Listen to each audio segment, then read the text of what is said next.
replace a fire alarm, install a fire alarm, same thing. It's similar to how I did my pull station replacement video, but only difference that you're replacing a fire alarm and not a pull station. Alright, so let's jump right into it. First, what you want to do is you want to go to your main panel, right, and disable the NAC. You're going to be doing maintenance on, and then once you do that, the panel will go into trouble, basically saying that you have something on the panel, something in the system needs to be looked at.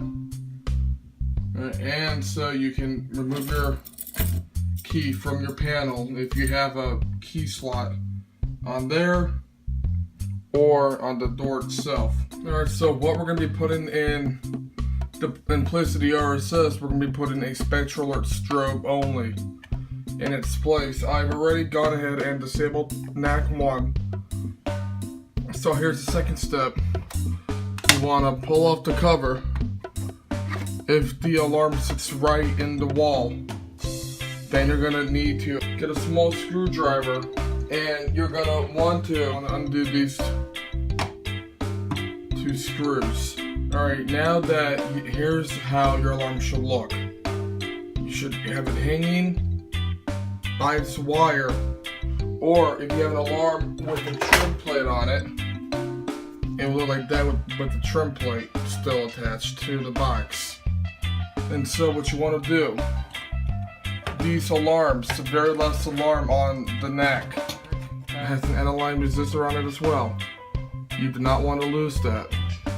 Now what you want to do is you want to undo cable very gently so you do not lose your end of line.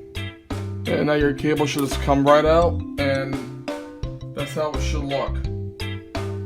Just put your alarm down, put your end of line somewhere where you know you have it. But in my case, what we're going to be doing, so we're going to be putting first installing the trim plate, or the mounting bracket. As you can see, that's why I put the screws in there first. So that way, once I have the bracket, I can just go ahead and screw the bracket right down. And that's how it should look once I have both screws in. Alright, now what you want to do, next step, you want to take your end-of-line resistor. With SpectrAlert Advances, System Sensor made it very easy to install them. System Sensor and Gentex got very smart with their alarms, and so did Wheelock with their Z-Series alarms. And no, I did not mean Z-Wave. So back on this, now you want to put your end-of-line resistor in first. So that way there's one less thing you gotta worry about. And there's negative goes here in the first terminal block, and positive goes in the second and third block. So I always start with the negative of the end-of-line resistor on SpectrAlert Advances, and this goes for horn strobes also. First, put your EOL end-of-line resistor. 4.2k ohm resistor is what's inside this panel, and now you just want to hook in your positive and negative.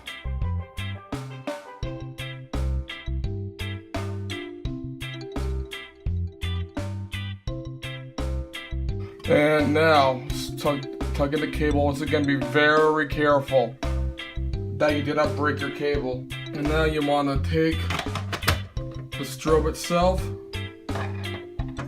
clip it to the bracket, take your screwdriver, and just screw it down. This, do not use a drill on.